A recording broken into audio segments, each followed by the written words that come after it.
ഇന്ന് തന്നെ ഡൗൺലോഡ് ചെയ്യൂ. കാണൂ നിങ്ങളുടെ ഫേവറേറ്റ് ഷോസ്. പരമേശ്വരൻ സാറേ, കണിമംഗലത്തെ ഒരു കാര്യത്തിനും വിധി പറയാനുള്ള ബലം ദേവനാരായണനില്ല. എല്ലാം ഇങ്ങനെയൊക്കെ തെളിഞ്ഞതിൽ ഞങ്ങൾക്ക് സന്തോഷമുണ്ട്. തിരുമേനി പൊറുക്കണം. അങ്ങേക്കെതിരെ ഇത്രയും വലിയൊരു ആരോപണം വന്നിട്ട് ഒരു വാക്കുകൊണ്ട് വേണമെങ്കിൽ എനിക്കതിന് തടസ്സം നിൽക്കാമായിരുന്നു. പക്ഷേ ഞാനത് ചെയ്തില്ല.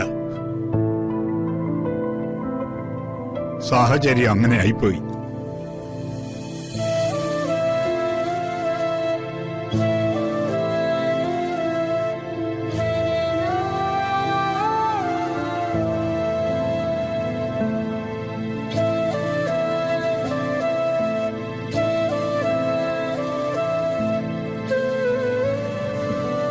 ക്ഷമിക്കശോദേ.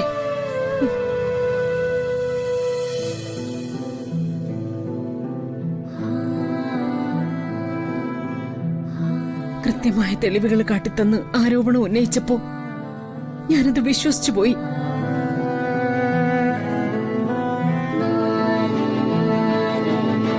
എന്റെ മോൾ അങ്ങനെ ചെയ്യില്ല എന്ന് 1000 വട്ടം മനസ്സ് പറഞ്ഞിരുന്നു. ഒരു നിമിഷം പേടിച്ചുപോയി.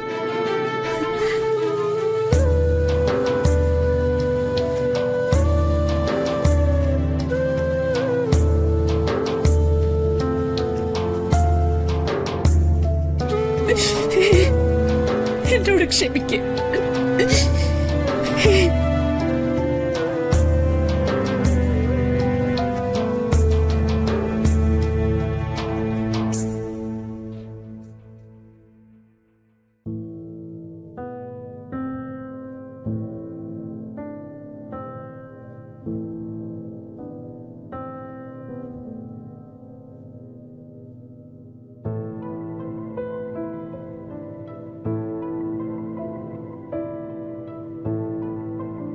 പരമേശ്വര, കാര്യങ്ങൾ എല്ലാവർക്കും വ്യക്തമായ സ്ഥിതിക്ക് ഇനി കണിമംഗലത്ത് ഒരു ശുദ്ധികലശ നടക്കണം.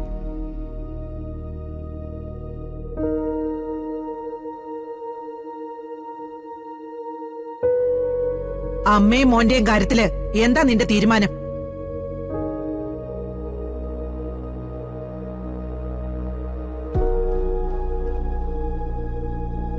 ഉർവശി മകനും ഇനി കണിമംഗലത്ത് ഉണ്ടാകാൻ പാടില്ല.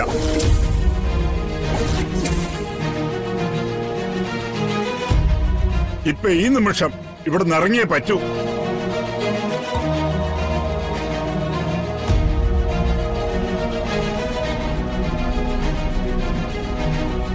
ഹരിതേട്ടാ, ചന്ദ്രേട്ടൻ കൂടെ ഇല്ലാതെ ഞാൻ എങ്ങോട്ട് പോവാനാ? എടുത്തി ഒന്നും പറയെടുത്തേ. പറയാനുള്ളത് ഞാൻ പറഞ്ഞാ മതിയോ? നീങ്ങ വന്നേ.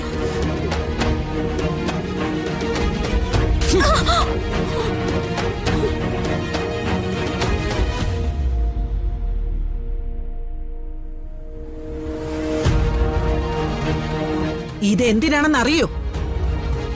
കണിമംഗലത്ത് എന്ന് വെറുതെ അങ്ങ് പുറത്തിറക്കിയതല്ല, തല്ലി പുറത്താക്കിയതാണെന്ന് നിനക്ക് ബോധ്യം വരാനാ.